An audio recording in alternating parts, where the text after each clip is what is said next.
Welcome to the Maturity Project. I am your host, Chad Everett Broshears. I've got a guest today, one that you guys will be familiar with. Ed, go ahead and let you introduce yourself briefly, and then we'll kind of tear into our subjects. I am Ed Moran, which is written the same way as moron, but with an A. You're far from a moron, though. But yeah. All right. Ed's into fitness, and he also is a contributor to the Maturity Project. So on the marketing side of things, Ed he's a very gifted young man. I appreciate that. Yeah. So I'm still trying to convince myself of that. Isn't that a problem we all have, though? Yeah. Yeah. It kind of falls into its own like imposter syndrome, right? Yeah. When people try to convince you of it, and you're like, nah, maybe not. Or it's that inner dialogue, where you're kind of like, I feel dishonest if I accept what you're saying, even if it's a compliment and it's a true assessment. Yeah. So if you're new to the channel, just know this, is that we're all about failing up. We're going to take every failure and turn it into something that builds towards our goals. So hence, the way that we do the videos, you're going to see that this is not the most polished approach. And I know the people that have watched these videos have heard this plenty of times. And I apologize, just bear with us for a moment as we get through this, is that, look, we're not perfection. Now, I got my little guys here now. Hey, son. Hey, how are you? Hey, baby, you want to go back inside when Daddy records? Yeah, that's Daddy's little pose right there. You learned that one from me. He lifted his shirt up, touched his stomach. Yes, house. All right. Bye, baby. Yeah. Okay. Go back inside to mommy. I love you. Yeah. So as you can see, perfect timing, by the way. We didn't plan that. That was not staged. My son and my son's mother and my wonderful partner, Francis, was out delivering a cat house, cat tower. So for all you cat ladies out there that watch, I'm just kidding. You're teasing you guys. All right. So we're all about failing up. Look, you got to start somewhere, and you're going to practice and you're going to sharpen your blade every time you make an attempt, even if it's not a success. The success is the long term, what you learn from it. Just don't throw it away. Like we could stop the video right now. We could start recording again because we just started it, but I prefer not to because it's reality. Life just happened. My son's amazing. I love him to death. He's going to be 3 here next year, early next year. He's a great little guy. Really blows my mind to be a father in the first place. So with that, we want to grow, we want to develop, and we're going to make some mistakes along the way. I mean, that's just the thing that we all do as humans. So thank you for bearing with us. You know what I'm going to do? I'm going to do this in the front of the video instead of the end. I was going to say this at the end, but I'm going to put it on the front end. If you guys hear something in this video that you're like, you know what, you could do this better, don't just say you can do it better. It just offers something as far as a suggestion. But if you could put a comment in the comment section, if there's something we do and you really like it, it's helping us because, look, we can sit here and talk all day. I can talk to the entire group that's involved with this, but we're still limited on our total exposure because we're just experiencing things together. But your contribution, because you're part of the community, is significantly helpful because we really do want to grow. Like every one of us want to do something wonderful for the world. I know with the things that Ed wants to do is to really contribute to Central America, specifically to Honduras. It's his home country. And they need the love and the support. And Ed sees that the Maturity Project is something that can truly help the country. It is different there. And I'll let Ed kind of give us some insight on some of the differences. And then we'll get more into the topic of today's subjects. So the main difference is mostly financial. We don't have the same financial freedom that we have here in the U.S. We're able to choose. We're able to pick what we want to do, where we want to go. Like, you also have the freedom to travel to most countries. We have to apply for a visa to get to those countries. And it's just the amount of privilege that we have here in the U.S. because I'm also an American citizen, and I'm aware of that. I'm part part of both worlds, I'm able to see that I can do more than what my fellow Hondurans can do. So I want to make sure you also have opportunity there, because I don't think it's fair that I get that chance and they don't. Mm. Yeah, there's a lot of differences in the culture concepts of it too, right? Because culture will lead to the way that people do and think. And there's some differences there too, right? Oh, Because 100%. as you shared with me, you do have some things in Honduras as far as like the focal points of where people put their attention. Music and the arts is pretty big. Oh, it's actually pretty small. Oh. Yeah. It's bigger here, and that's one of the things that I want to make sure it grows, because it Okay. also helps us expose who we are as Hondurans, like the main identity of who we are. Because we try to mimic the U.S., we try to mimic Mexico, we try to mimic Spain, but who are we? Okay. Like, Playing copycat. yep, for the Yeah. most part.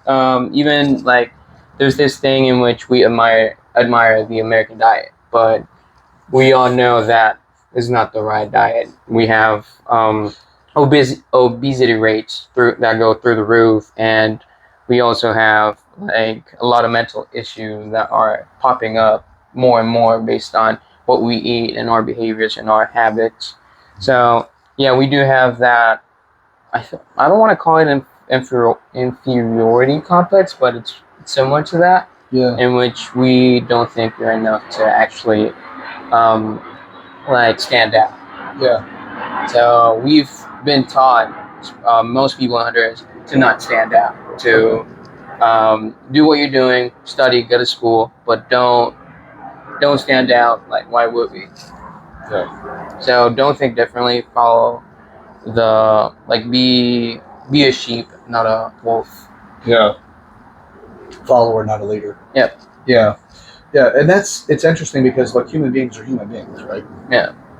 Then we have the housing of where we're from, right? The nationality or the country and the culture that's actually fostered inside of that. Then you have subsets of those cultures that have specific traits that are rewarded. So specific traits that lead to characteristics about an individual that are rewarded based off of the way that culture treats them. And then that becomes identity. And from there, limitations occur. All right. Now, it doesn't mean that it's a negative to have limitations. You could also have limitations that prevent you from harming yourself. But you also can have limitations that prevent you from success, that are the models of success that are already founded. Yeah. So, it's fascinating to me. And so you see that there's a need to bring this type of education there. If you're new to this channel, there's 8 different areas of maturity that I teach about and that we're formulating and turning into a consumable education. With that, those are all listed on the main channel. So just go and subscribe if you haven't already. But go back and you can see all 8 areas. And then we talk about, I've got videos out on every single one of them. And I'm happy to expand beyond that with any other people that want to come that can contribute to the areas or are curious that would be ideal for doing a recording with us. But the point of it is, back to Honduras, is that every country has these challenges. They just have what specific, right? There's a challenge to be the one that's leading the pack because you're being watched, and with being watched, you can be scrutinized, or you can get arrogant and you can make mistakes and you double down on mistakes. You get scrutinized, and then you might actually have something that's successful if you continue. It was just a double-edged sword, right? You can continue what you're currently doing and you'll find success. Or you can continue what you're doing and you can find your demise. But when arrogance gets involved, you're more likely to find your demise than you are to find your success. It doesn't mean it's a guarantee. You just have a lower percentage of the potential opportunities of actually seeing success with arrogance. Because fewer people want to see you successful. Now, that might fuel you. There's people that are built that way. So what we can see as far as I want to see every single individual have access to opportunity in their life. Now, I'm not saying government intervention because I'm not a big fan of that. If you've followed the channel, you understand that I'm not the biggest fan of governments, regardless of no matter which one it is. But I am not naive enough to say that we should abolish them, so I'm not an anarchist either. So let's not go there. We need to have the right kind of structured strategy of thinking so that we can create the kind of lives that actually align with our goals. Create the good leaders, because God, we need that. yep. Yeah. And we've been conditioned to reward the people that just know how to make us feel good versus the people that know how to make us live good. You know, and the people that know how to make us live good doesn't mean they actually get involved in our moral decisions. They just get involved in a way that we can make more money and that we don't create more harm for a lot of other people. You know, so there's not a lot of politicians in the United States that actually sit with that position for that criteria. Although I think we did a good job in the last election cycle with getting the right person involved. But with that being said, not to go down the political conversation, although I have my position. By the way, political independent. That's my affiliation. That's what I'm registered as. But to the main point of this is that every country needs to have, a specific way that they don't feel like they're the chaser, the one that is trying to mimic other countries. Imagine how incredibly amazing and beautiful Honduras would be if it just embraced its own identity and really just said, this is who we are. What just now is coming to mind is the movie The Greatest Showman. Oh, yeah. Right. I love that This movie. Is Me. Right. That song, because I love the soundtrack. The straight man that loves musical soundtrack, right? I'm a rarity, apparently. Maybe, maybe not. I was in chorus, so. All right. I'm going to just put that label on you, too. But This Is Me is a statement that I am who I am and I'm owning it. Now, meaning that you own it doesn't mean that you're not open to other people giving you their views. But if it doesn't make logical sense and it doesn't make emotional sense, then you probably shouldn't change it with ease, right? Like, there is so much of reality that is occurring around us. We all have a fragment of reality when you look at the totality of it, because reality is too big for any one individual to fully comprehend it. No matter how much people want to believe they can, they just can't. It's just too big. And that's where community comes in, and you combine that reality. Yes. Which is something that we're lacking here in the U.S. We become fragmented when it comes to that. And that's a strong point that we have in Honduras. We do actually have a community, but the community has been stopped to expand. Mm-hmm. So we do interact with each other. We say good morning every time we see each other. We say hi. Here I go to like anywhere, and if it's someone that was raised here, my age, you're not gonna hear a good morning. You're not gonna see a smile. You're not gonna see that, and it's like such a sad way to see reality, in which, like, dude, the person's right next to you. Talk to that person. Like, you might not build a relationship, but at that point you created like something that will affect that person in a positive way. Yeah. And we're not doing that here in the U.S. One example, where I work at, it's mostly people from outside the U.S. and it's like, oh, good morning, this and that. And whenever someone that is from my generation, that was raised here, you don't see that kind of warmth. Mm-hmm. It's lacking, and I see it in people that are older than me.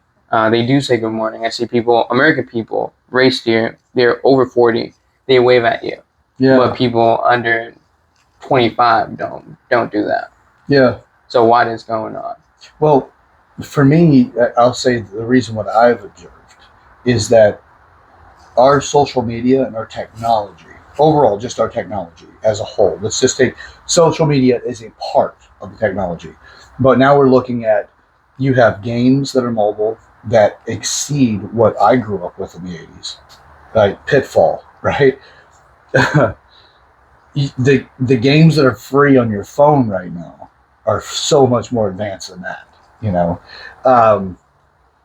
So the entire Atari system, one game on the graphics, the engagement, everything about it is so much better on a free cat, and they're trying to entice you to buy extra, whatever. So we have that as part of what's affecting us. The other is social media and how we interact with each other. It's very few people put the real person out in social media. They put the polished version of who they are out there. The drawback and the problem with that is that every time you watch somebody that is proclaiming that they are this above your standards of experience of joy on a daily basis. Because like the LinkedIn commercial. Do you remember the LinkedIn commercial where the girl there was a video that was put out? I forgot what platform. Nah, I think it was I haven't seen Instagram or something like that. But this girl put a LinkedIn video out. She works for LinkedIn. She makes, I forgot what it was. It was over six figures, the best that I could recall on it. And so she's walking around and she's doing a video talking about the day and the life of the girl that works at for her, who she is, and she had some other descriptors. I don't recall because it wasn't I didn't study the video. I watched it maybe twice, not in succession for study purposes. They just came up again, and I'm like, oh, this is interesting. What might I have missed? And it's been probably about a year now. But the girl's walking around. She talks about how she shows up at the office somewhere around 8 or 9 a.m. And then she goes and she gets her breakfast. She gets like a loaded bagel. She gets I want to say she said a mimosa. She goes up to her cubicle. She does work for a couple of hours, and she takes a break to lunch.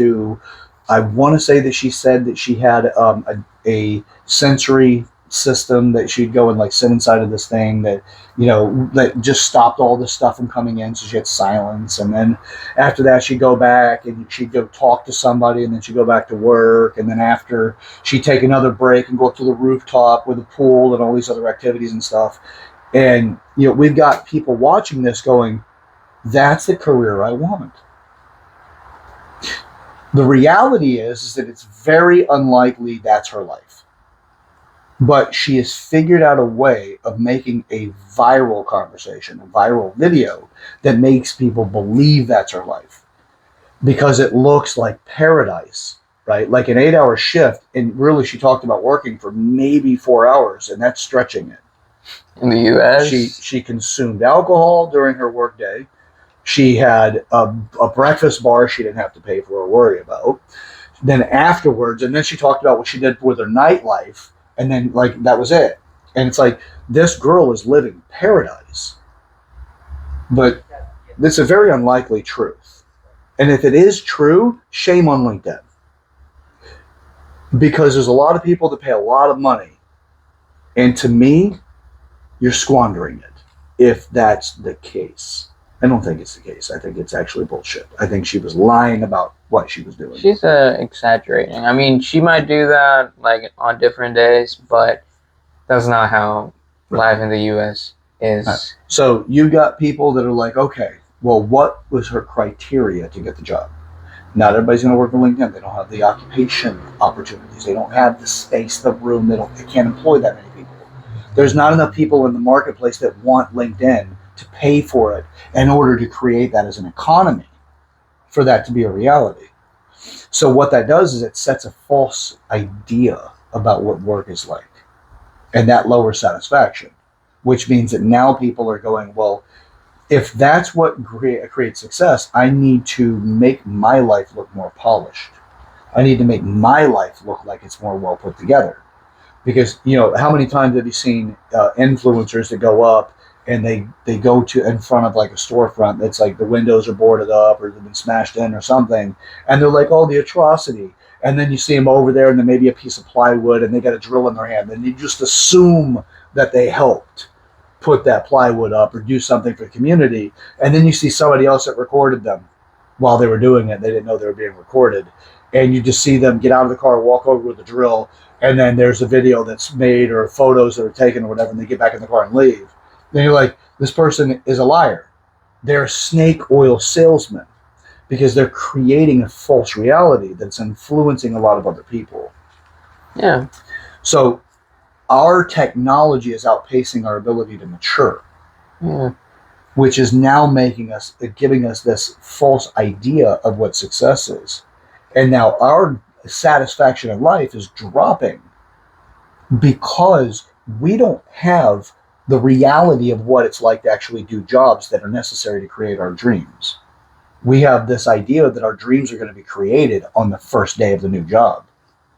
Like, I'm going to have my dream job. Like Mike Rowe says, you don't need it. Don't use passion as the way to create your future. It's finances, right? But bring passion with you. Don't make your business about your passion. Bring passion with it. You have to have something else that has economic value. Now, I butchered that, by the way. Micro, if you do see this, which I'd be incredibly surprised, sorry about misquoting you, but it's around in the wheelhouse of it. But I love that guy, by the way. Micro, I would love to have him sit down and talk with us. That's a man's man right there. That dude is awesome. And what a brilliant guy.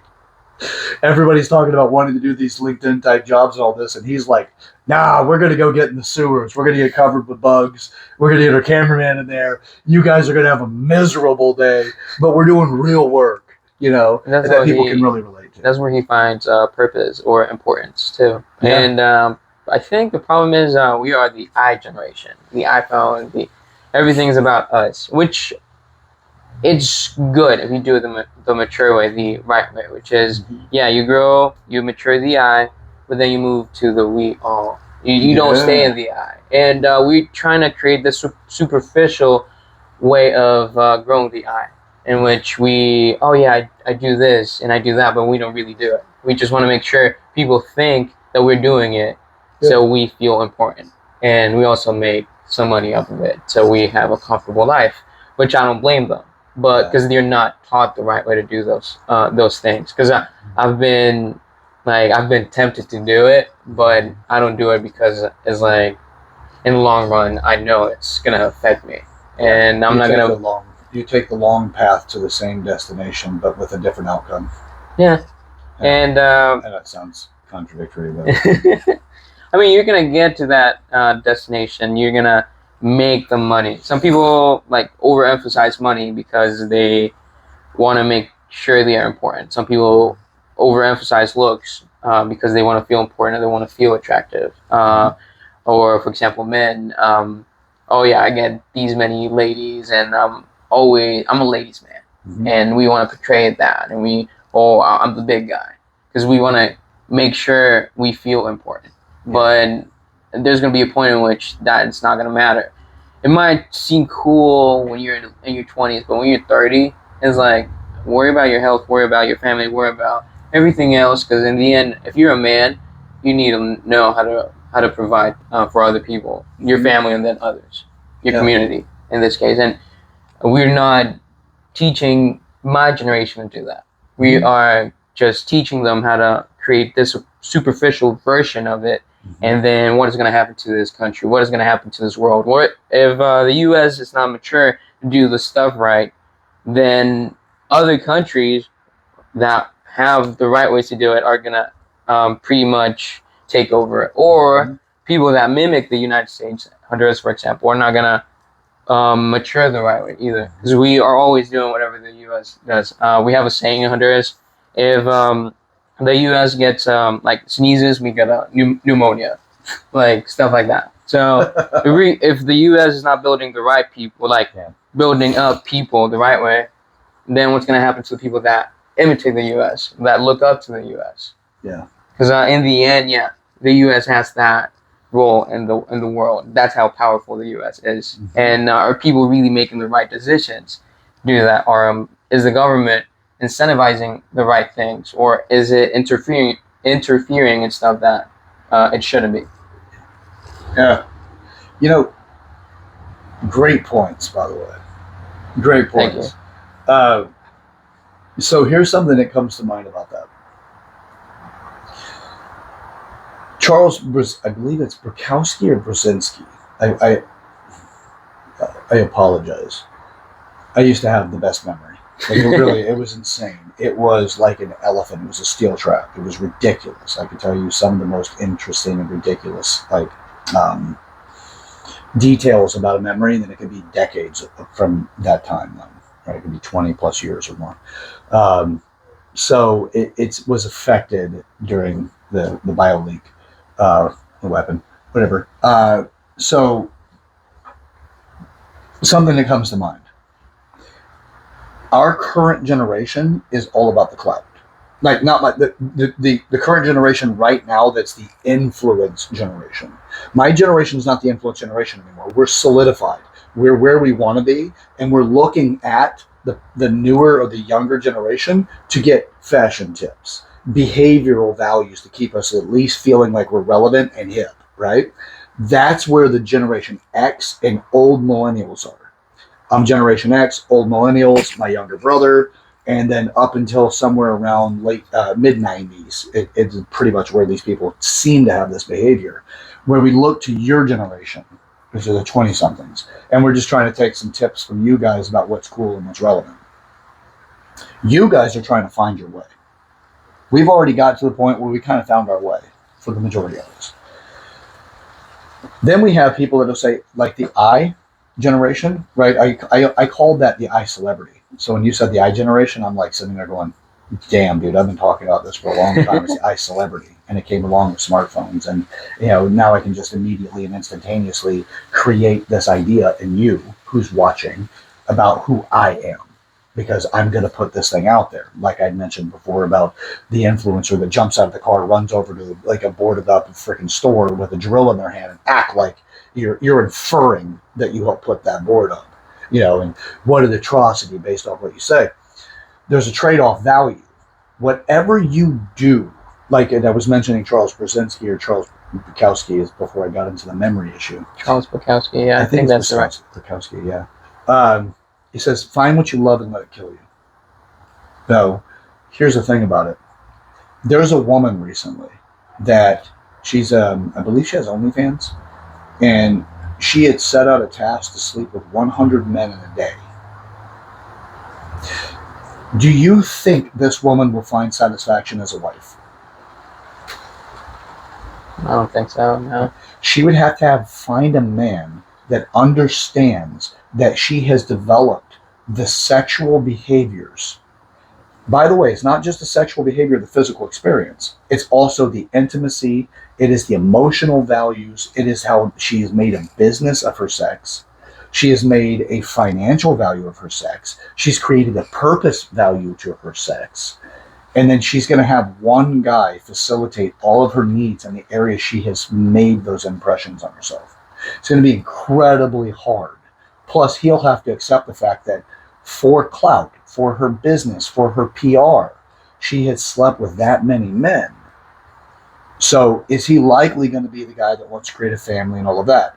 We have an instantaneous satisfaction need that supersedes wholesome experiences. So we are all about a narcissistic reward over a wholesome value. By the way, wholesome is not narcissistic because there's more than one person that gets satisfaction from it, and it has that heartfelt sense out of it. So, we are chastising organizations or groupings of people that are trying to create a wholesome response and experience in our life, and we're running to the isolation of social media. It's funny to think, but social media truly isolates us. Yeah, and it connects us superficially. Absolutely. Because it removes the human component of it. We're only looking at images. If you really think about it, none of what you see is real. Most of what you see is not real. It's polished. Because I've done it myself. I worked at an agency, and I know what we do. And I also have female friends, and I know how they edit the images. I've edited images myself of pictures I've posted. I no longer have that account, but it's not only women that do that, it's also men, because we want to showcase who we are. Well, I mean, we are important, but when we overemphasize our importance, we lose track of what really matters, which is everyone around us. Because in order to understand reality, we've got to connect with other people's realities, because everyone has a different reality, and that's how I have come to see the world the way I see it. Is I try to see it through other people's lenses. Because if I go by what I believe, oh my god, like the world would be chaos, and I would be stressing the fuck out right now. I'm like, holy shit. Yeah, it's fragments of reality, right? Yeah, everybody has their own fragment. Because reality is so damn big. But yeah, point of it is, so if you believe life is supposed to be the way that you are influenced to believe it is based off of people that are putting content out on social media, what about for the person that puts content out? What's likely there, right? In the beginning phases, there's a great degree of euphoria when they start seeing a success model showing up, right? They feel amazing. They're like, oh my God, I made it. This is it. I'm This is the right validated. way, right? You feel validated because your area of interest that you focus mentally on is that is success. And then you go after it. And when you start getting a confirmation that is success, what does it do? Right? You get the dopamine hit. You get the reward of achieving something. You get joy. But when you know you're doing it in a way that you're being dishonest, what does it eventually turn into? It has a higher likelihood of turning into depression. So why would you find somebody that has such a degree of success that has self-deleted, right? They've ended themselves? Because that could be a long-term consequence. By the way, do you know how hard it is to consult somebody that has had like degrees of success that exceeds other people around them? It is part of the curse of success because it's hard to reach them because they need to have somebody who's had that much more success than they do in order to actually get them to listen. And even then, if it's too far away from the way that their brain works about processing reality, they may dismiss that person because, hey, you know what? Screw you. I see you're successful. I'm going to overcome your success based off what I've been doing. And the person's trying to warn them. What you're doing is going to take something away from you. Screw you. It's not going to take anything away from me. They're harder to reach because they have something to validate their efforts. Success comes with its own challenges. I have a good friend of mine who's a client of mine as well. Love this guy to death. I've known him for more than, we're coming up on 20 years actually. So this guy, he's a self-made multimillionaire. He owns a roofing company. He worked in the power company. That's where he and I met back in our 20s. And now he is successful to the point that he understands your problems don't go away, they change. But typically with success, your problems get bigger because other things in your life have gotten bigger. Why wouldn't your problems get bigger? You fill up. But you start running out of people to help guide you. And now you got to figure it out on your own. And you can create the wrong pathways, the wrong alleys to get there. So if we want to break these patterns, an individual, by the way, is pretty much how you handle an individual from the way that I see it is the same as how you handle a nation. A nation is just the identity of an individual. It's the culture that's pretty much a person, is the way you look at it. Businesses are the same way, by the way, from consulting. You look at the business and you treat it like a person, and you look for the problems it's dealing with and how do you create a solution. It's pretty simplistic in that way. But it's a lot of people get overcomplicated by the details of what's going on, and they get into the stories about it instead of looking at it like you need to, which is you get to the point of what's really there. All right. I know it's a diatribe, by the way. And I hope that was beneficial, guys and gals. No. Anything else for that before we move to the next subject? By the way, yeah. No, not really. Just how we create a feedback loop that creates our goals, which leads us to the topic that we wanted to talk about today. And it's like that's how we set our goals for next year. Yeah. So what are we putting our values at? Like what do we hold like as valuable? Like what has value for us? What do we want to do? Is it like we want to feel validated by people, and that's why we make these decisions of following our fitness journey and like get into that and looking better? Or as men, which is something that I've seen a lot. It happened to me too, which is, get women's attention because for some reason I needed that to feel manly. And then our resolution for next year is look good so we can get laid. Mm-hmm. Stuff like that. And it's part of our development, but it shouldn't stop right there. Because I've seen people in their 40s, in their 50s, which are following the same mentality they had when they were 18. Mm-hmm. It's like your growth stopped right there. Like, why? You only developed that part of your eye, and you were not able to move into other areas of maturity in this case, or like go deeper into that maturity, into that strength. Because I don't see it as, you're a womanizer, you're a piece of shit. No, you're not a piece of shit. You're a human being, and you felt enticed to do that. but you can develop deeper into that and find some purpose, some growth, and help others. Because oh yeah, I went through all of this. I was a womanizer, but I learned to respect women, appreciate their sexual self, and now I can teach you how to do that the ethical way, not just the oh yeah, I fuck many bitches, like that way of expressing themselves. And you see people in their 50s doing that shit, and so why would you stop there? What's the validation model the person works by, right? And you could fortify a validation model that it's acceptable to a degree, right? It has acceptability because it's what they're doing in their youth, which is youth is marred with a lot of ignorance, and it's understandable because you have to have a lot of lessons in order to understand what the adult life is like, especially in our complex society. It's not as simple as it used to be. It's not just hunt and gather and survive. Now you have all the other complexities that add into the concept of surviving or thriving. So we have the success model that gets fortified in our 20s. It doesn't get disrupted. As I mentioned earlier, when you become successful in a specific way, it's hard to reach that person because you have to have somebody with a greater degree of success in order to actually get them to listen on average. I'm not saying every single person, but that seems to be common, right? Like, how do you tell somebody that knows how to make a significant amount of money that validates the concept that money equals, your life has a value and purpose? You have to understand what their concepts of purpose is. You don't just talk about the fact that money is robbing you of your experience of life, because that's a validation thing. And if you have more than they do, if they have more than you do, they're not likely going to listen to you because the point of validation is being missed and ignored. So we want to be able to change these things. The thing is that we get these we recognize what our current behavior is causing us hardship. And then we go, okay, I'm going to make a big change. And we create a resolution, right? Or a New Year's resolution.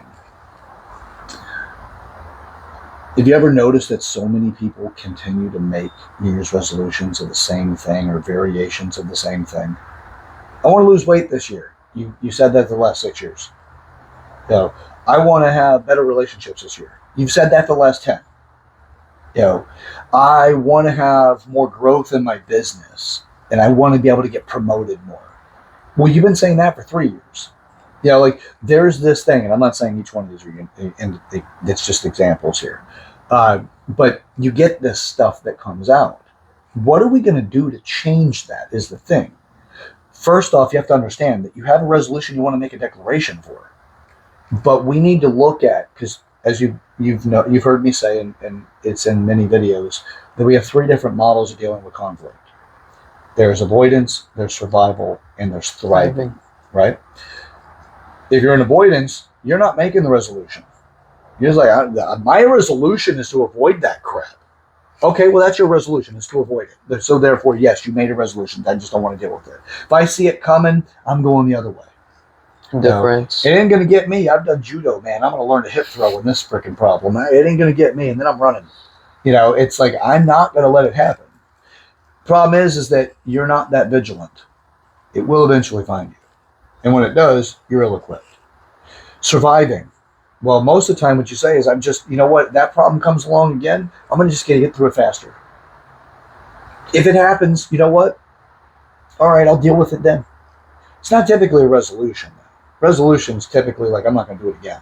Something about it, right? That's not normally a survival thing as much as it is, I'll just get through it, whatever, if that comes up. And that's an objection, overcoming an objection when somebody throws one out at you. Thriving, on the other hand, would be like, you know what?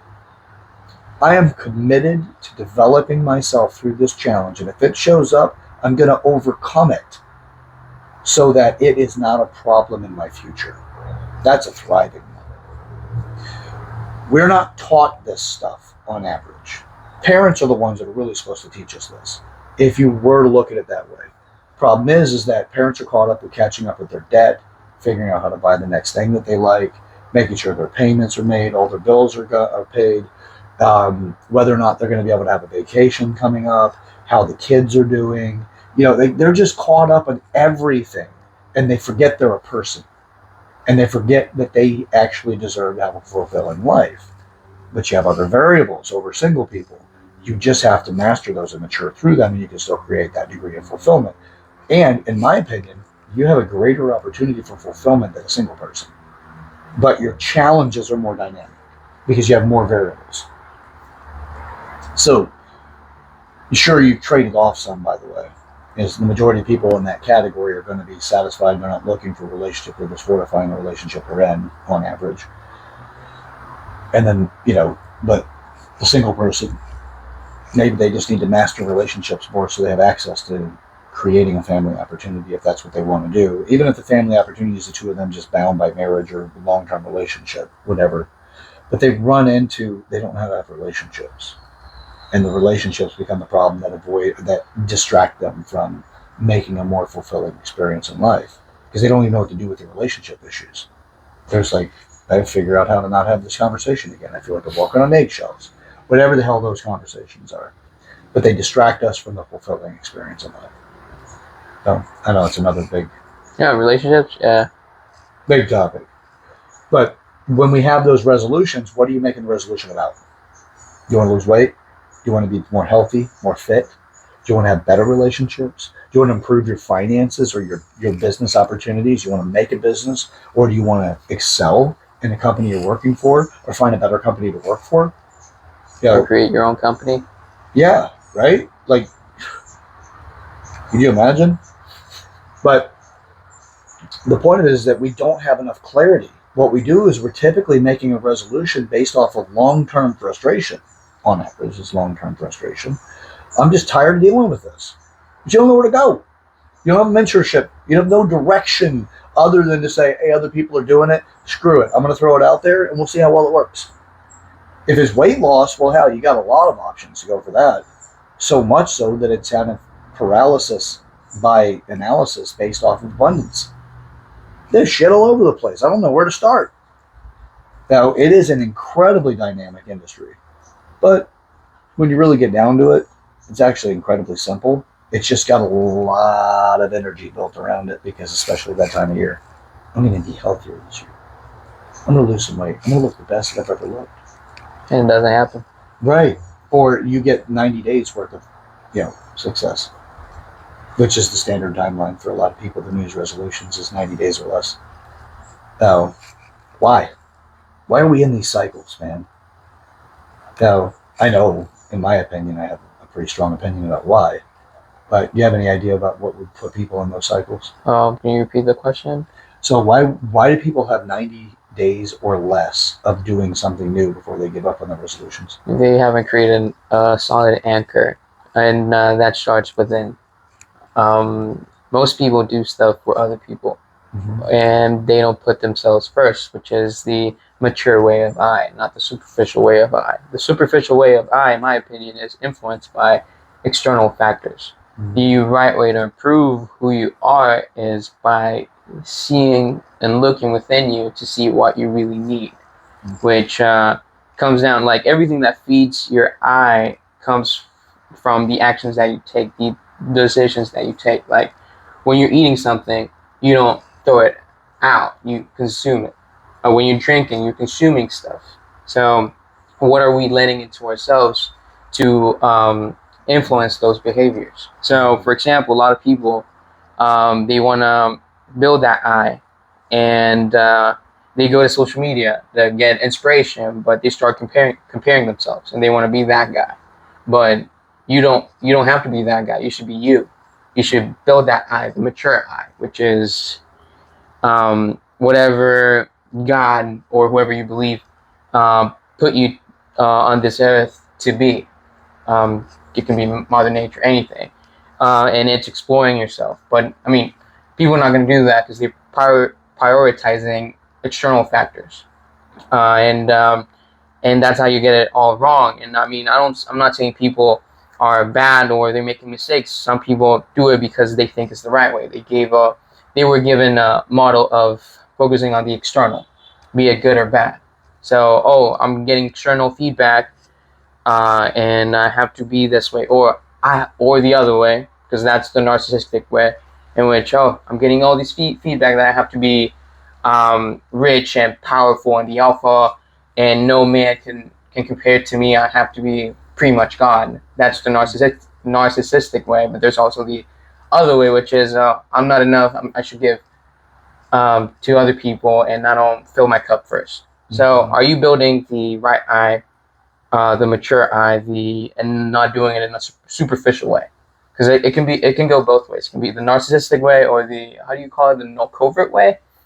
Neurotic? No, like the other one, which is you don't think you're valuable and you give yourself away without filling your cup first. Yeah, neurotic. Neurotic. Yeah. Neuroticism is the other side of narcissism, which is where your constant anxiety and you're not good enough, you're not doing enough, and it's the downside of you, and the arrogant side is the upside of you. Okay. So yeah, neuroticism. No, that's one. Now, obviously, I can be corrected on this if somebody else has something else there, but yeah. So we do have a lot of, because there's some place in the middle that's that desirable. And how do you get to that? Now, the thing is that what we're lacking is maturity. We're lacking guidance. And how do you become that person without creating these dangerous personas? And when I say dangerous personas, I mean just danger to your community standing. Because the arrogant person typically they get invited early on. Like when they first get to know people, they get invited sometimes to the party. But over time, the narcissist typically doesn't get invited because they're just so catabolic, or so destructive in the way that they behave towards the world around them. But neurotic people too, but neurotic people will probably get more invites because at least people feel bad for them. On the other side of it, people just don't like them typically. Like, this person always has to have a better story than me. This person's always better than me. Well, why would you want to bring your friends and family around somebody that always says that they're better than you, which means that therefore they'll probably treat those people like they're better than them too. This is coming from someplace, and it's because our social media and our technology is what has been guiding our growth and development. And it's a fake reality. And what's getting attention is people that are creating these false realities. Whoever has the LinkedIn job is probably better off than the person that's actually out running the trades. And the mindset of the people that are watching these videos. Because the person doing the trades, nobody wants to watch somebody open up a sewer line. Or at least fewer people want to watch that versus somebody watching somebody get a mimosa at 11 a.m. It's like, yeah, this is during the week. It's your work week. What are you doing? It's 11 a.m. It's like, yeah, I'm allowed to drink on the job. Like, how many companies don't let that happen? Then you got millennials and zennials that are going, man, I'd rather have a job like that. What do I need to do that? Oh, okay. And that's what I need to add in addition to my resume is I need to create this false reality so that whenever companies are looking at me on social media, they see that I'm the ideal candidate because I've always got this upbeat personality and mindset. You know how hard it is to maintain something that's upbeat and solid and optimistic when it's not true? Oh, 100%. It's like the doctor who wanted to be a builder, but he decided to be a doctor because it makes money and he has status and he is going to get validated by a lot of people in society. So you did not, he built an anchor, but it wasn't a real anchor. It was a superficial anchor and it was strong enough. But in the end, are you really happy with what you're doing? In the end, you became a doctor. So did you manage to find actual purpose in that, or did you just do it because you were going to get that status and now you're an unhappy doctor who does not provide the best service to people? Because I don't want a doctor who didn't want to be a doctor to be my doctor. I want a doctor who wanted to be a doctor to take care of me because he was called to do that and he saw that he wanted to help people. He did it the mature way. I like that. Yeah, it's a good example too, the builder and the doctor. Yeah. So if we want change, we got to understand what change looks like. We also have to understand what our motives are that's driven us at this point. Because that'll give us an idea about the timelines necessary that we need to either reprogram in us or, validate. So it's either you invalidate or you validate it. That's the right timelines. You're just doing the wrong things. The variables that you understand are not actually, they're in the wrong timing. You should do that later. You should do this sooner. Whatever, right? Working with marketing, you get that too. You got people that have had a solid plan, but where they're trying to start is 3 or 4 steps down the way. And you got, 1 to 6 months before you could actually implement that. And the reason why it's not working is because you're not timing, you're not You're not punctuating your release timelines properly. You don't have the setup to make it work. So what happens is we get to the point where, like, you know what, come January 1st, I'm going to make these changes. You know why the majority of these changes don't stick, by the way, Ed? Why? Behavior. Your behavior is what you have seen positive and negative about who you are in your interactions with other people, and then that fortifies how you're going to behave towards them. Whether it's right or wrong does not mean that it's actually been fully qualified. It's you have landed on it's right or wrong. That's just the way that you understand it. So we build into that and make it a reality. That comes with the thinking, which creates a strategy of thinking, because the strategy of thinking comes from how you created success. And then as you've seen the variables, then you can create a strategy that's recreatable because you understand the variables, when to implement them and that, right? And it's the way you think about things. Well, that starts adding to your identity. And those things continue to build out until they become a solid characteristic for you. Because that's who you're identified by. You're smart, you're funny, whatever that is. Those things are not one thing. There's an entire supporting foundation of thoughts and the structure and strategies for those thoughts to be implemented in order for you to surmise that point that the person is funny or they're smart or they're charismatic or whatever that attribute is. The character attributes.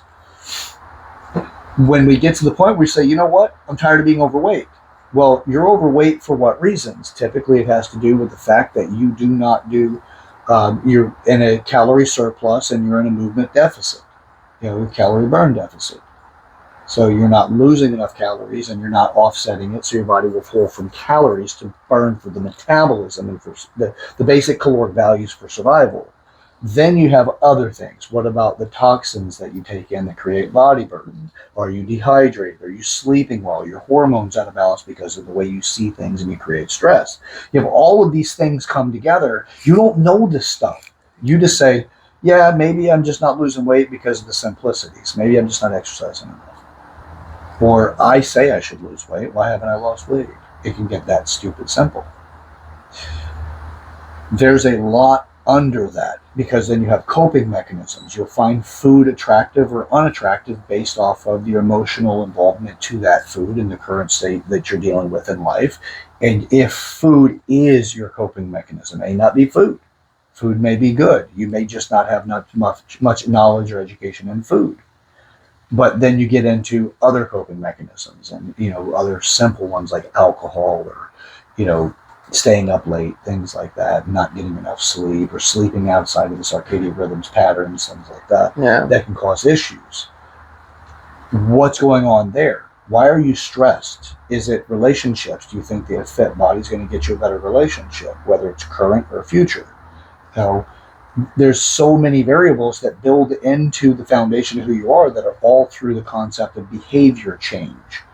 It's not behavior change in calorie counting, because most people understand how to count calories. There's plenty of apps out there for it. It's actual behavior change to why you're doing what you do. What are your anchors to those behaviors? Because most people can't even understand why they're doing what they're doing when they go to the ice cream at the end of the day, or why they like their carbs, or why they like their fats, or why they like certain things, or their alcohol, whatever it is that seems to be that coping mechanism. They don't understand the thrive direction. The thrive direction is to say, hey, I am currently where I'm at, but what thinking processes and conclusions have I made up until this point that got me here? Now what can I work on changing? It's more like surviving the moment again. I just need to survive now. Okay, I'll lose a little bit of weight. Then you fall off again after you lost the weight. Thriving would be, no, you actually learned why you got there in the first place. You're working on the things that became the coping mechanisms. So, I know it was a loaded conversation. Yeah. It's about understanding oneself for the most part. Mm-hmm. Especially with me, I think the reason I don't do a lot of junk food is because of how I've come to understand how it makes me feel. How the food makes me feel. And I kind of create an anchor in which this actually makes me healthier. It's going to make me happier. It's going to improve my relationship. So I build so many anchors on what I do that I also managed to stay away from meat for 2 years, which wasn't great. I I fucked up my entire system doing that. So I need weed in my system. But I'm able to create anchors through that process now because I understand how to create emotional buy-ins from myself. Like the reason I'm not gonna eat ice cream, or dairy ice cream is because it gives me acne. I've had so many issues with acne, and I relate that to many insecurities that I had when I was a teenager, and I'm able to build those anchors and stay away from that. But it comes to understanding who I am, and I accept that I am insecure, that I have doubts of who I am and all of that, and I'm able to manage those emotions in a positive way. But I had to come to understand who I am.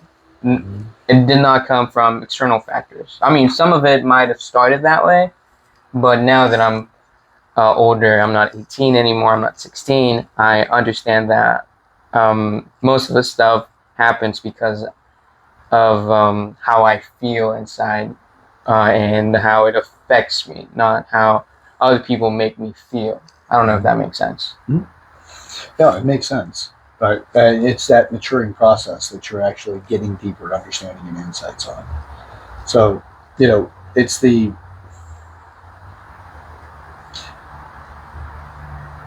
depth of understanding what change requires.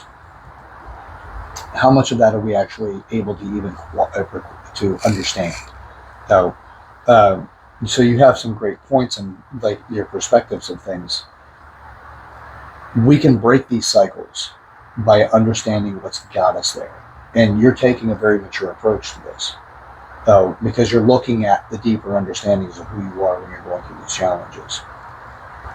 So the reason why we have so many failures in New Year's resolutions is because people look at the superficial concepts, the overall, the macro concepts of what they want to change. And they're like, you know what? It's got to be easy. Just set your mind to it. Mind over matter. It's more than that.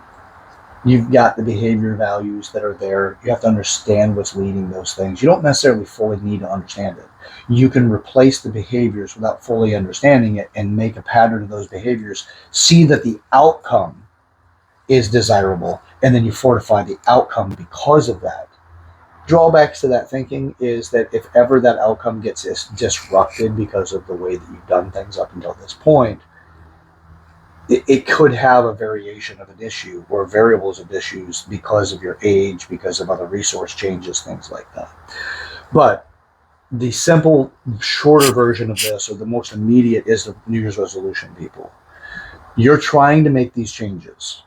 You have your excuses to why you want to make the changes. You just don't understand all of the pieces necessary to fully comprehend the change you're trying to make. These are all of the behaviors that support what you currently are doing. If you want to address the coping mechanisms, okay, we have to look at them. You have to be aware that they're there. And then go, what more do I need to know? Yeah. It's not mind over matter. It helps you start, like, the external factors or superficial factors is what can get you started. Like, for example, if I use myself as the guinea pig, the reason I started was I wanted to feel more masculine. I wanted to get validated by women. I wanted to get their attention. I also wanted to feel that I was the alpha or the dominant one. In the end, I don't mind anymore, but it helped me get started. And then it helped me understand that, yeah, I got started doing that, but now it's more about, does this really feel good within?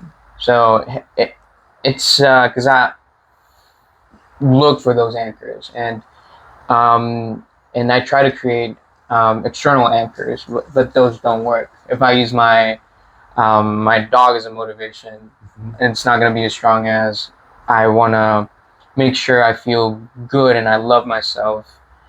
That is a bigger anchor because you create reasons around that. Because if you use the survival aspect of you, you're more like the biological aspect. I mean, you're more important than everyone else when it comes to surviving. Like, your body's always going to try to survive. And if you put yourself first the mature way, you're going to learn how to grow so fucking quickly. because you created a bigger anchor.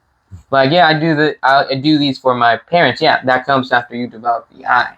But you need to fill your cup 1st the right way. And the right way can be defined by you only. Like, yeah, the Bible, the Quran, all of that gives you a framework on how to build that I. But you gotta do the work yourself. No one's gonna do it for you. Yeah, it's so true though. Yeah, no one can save you. No one really can. And anybody that says that they can, I'd be very cautious about what they want in return. Now, if somebody wants to assist you in saving yourself, that's different. Now, but if somebody's like, I'll take care of your bills moving forward, what do they want? What specifically do they want that exchange for? Now, it might have more of an altruistic thing, which is just, look, I'm where I am and I want you to be better in life. But they're also taking something from you. And that is your challenge to be independent in that world of finance. But you're like, no, I'm good, man. I got all my bills paid because this person's paying them. You're robbing yourself. That person disappears for whatever reason. So what you're saying, you've tasted something better than you're able to make for yourself. So what you're saying is I shouldn't get a sugar mama. I would definitely not suggest that, but you know what? If it's a trial that you need in life, then by all means, like a Lamborghini, get it out of your system. But I would say that every second that you occupy that thought, you're conditioning yourself in a direction that you may resent yourself for. Like the girl that slept with 100 guys in one day. Intimacy is something that she is trading for money. Yeah, and not just the fact she's sleeping with somebody else. Intimacy is a feeling you have with another person you're connecting with. And when other people become a source of a resource of finance or whatever other things could be there, but predominantly in this instance with the girl that slept with 100 guys, that is a resource of finance. And if I'm going to trade that, find what you love and let it kill you, you die inside. Your body may continue to go on. But when relationships come up, you may be a barren wasteland, even though you've got many, many, many supers, because you no longer have a compass that can reward you for relationships that way. And you'll become jealous and bitter that other people have it and you don't. Same thing for any aspect. You take drugs in order to get better performance in the gym so you have a better looking body. Yeah. Well, for the people that do it without drugs and get an equivalent body, now I'm not talking about the people that are in pro bodybuilding. Those people, you're not going to get a natural person there. That's not going to happen. And believe me, at one point in time, I thought that was true. That it was true you could get there. And I'm like, no, you're not. Yeah. But those guys they push science to an absolute measure, but what are they trading off? And that will be organ function or other health issues later on for that right now satisfaction. So if we want to make real sticking and lasting change that creates the fulfilling experience in life, it can't be just a superficial declaration. Don't worry, guys and gals, by the way, if you haven't subscribed yet, hopefully this is enough reason to subscribe, because these are conversations that we typically have and we'll continue to build on, whether it's just me by myself or with guests or the entire team. We're going to continue to build this because we're out to create a more fulfilling life for everybody. But it takes something. It's a process. And it's our failing up. Because if I miss my mark, what I'm trying to actually articulate and what my purpose is for what I'm doing here, if I've missed my mark, I'd like to know it. And I'd also like to be able to offer the same kind of insights to all the guests as well. Is if you guys realize the heart that this guy Ed has, or Justin, Misty, anybody else that we invite on the show or who may be in the future part of this, the criteria is pretty steep to be a part of this. But for the people that are involved, it seems natural because it's who they are. We want to make a difference, and we're out to, and we're willing to study what it takes in order to make a difference in other people's lives, not just for what we've been able to make of our own life. And we're still growing. We're still students in life. So we're failing up. Our goal is to make as big of an impact as possible, but to enable you to create the life you want. So if we want to make a difference, let's start focusing on New Year's resolutions, and then we're going to knock New Year's off of it in time and get people to just say, okay, time for a resolution. I am going to change my life right now at this moment. I'm not waiting another month and a half because I'm inspired because of my emotional issues right now, or my realization of a shortcoming, or my frustration, what I'm dealing with. I'm going to make the change now. So if we want to make those kind of changes, we have to start somewhere. Make it happen. Absolutely. So we are creating things. Now, we, as myself and also Ed, there's a giveaway we're doing for New Year's resolution. There's no cost to this at all for you guys. If you just want this, all you have to do is send us an email for it. We will send you a workout program for you to start your New Year's at no cost to you. You'll get a program to work with. This is for the gym. It is for general fitness. So with that, it's going to be general fitness facilities. You have to understand the layout because we won't have that knowledge. You're going to have to use it, but we will give you a program for that. That'll be geared towards general fitness and weight loss. With that, there's no cost to you. Just send us an email at yourmaturityproject@gmail.com. This is our commitment to make a difference in our society and our community. If you're not already a part of the community, by all means, please subscribe to the channel.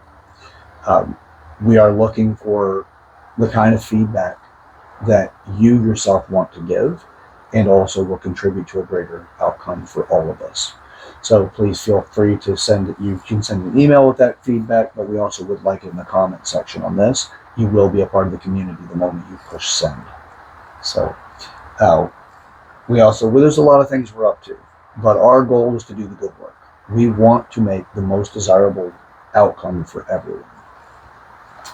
But that means you got to do the work. We're doing the work on our side. You got to do the work on your side. Part of that work is to subscribe to the channel and then send us an email. Again, if you have anything else you'd like to put on there, if you feel that you'd be a great guest and you have an area of maturity that could be supportive of other people, which I promise you the majority of people have it, they just don't know it. Send an email and tell me what your thing is, what you're into. Of the 8 areas, what areas do you feel that you're strongest in that you can contribute to your community?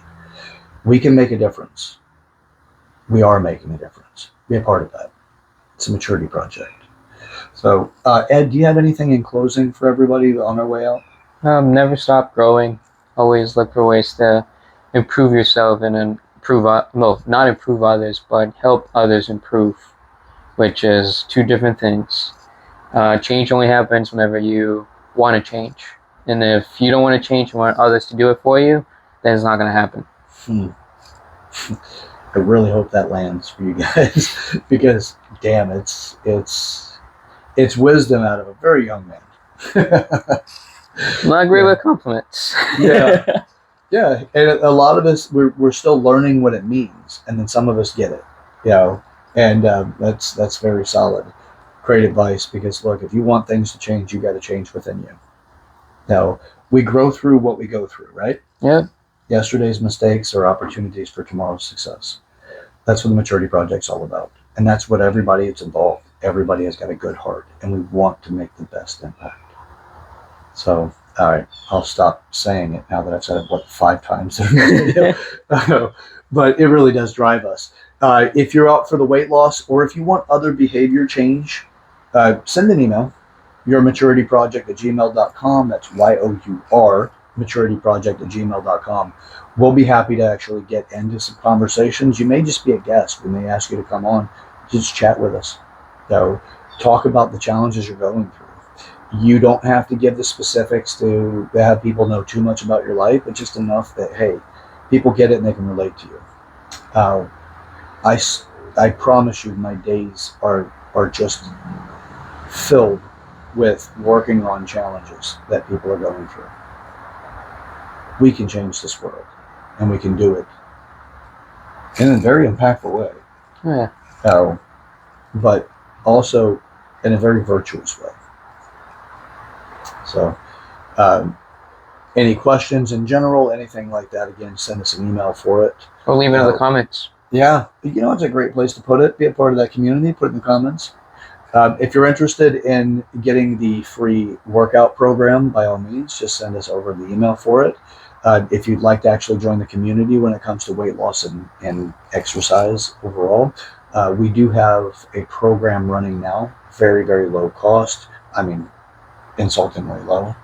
But it does come with things like weekly phone calls, so conference calls, so you can hear from yourself and other people, and questions and answers from myself or Ed, or if we have another guest that would be leading it, and weekly grades to make sure that you're on the right track with your workout. So again, in order to get into that though, send us over an email and just say, hey, I'm interested. Right now we are going to be taking enrollment at least until January 1st. And the price for that program, I'll go ahead and throw it out there, is $20 a month. That's it. We just want to be able to do what we can to help you. So, but you can still get your free workout program. Send us over an email. Okay? All right. Till next time, I'm your host, Chad Everett Broshears. This is the Maturity Project. And my guest, Ed. yeah, Ed on the way out, baby. So, again, we grow through what we go through. So let's get up to some stuff. Let's get up to it together. The path to hell does not need to be paved with good intentions. The path to hell can be paved. Yeah, actually, the path to heaven could be paved with good intentions. So let's do it. Let's get up to some stuff together. All right. Till next time. Jesus.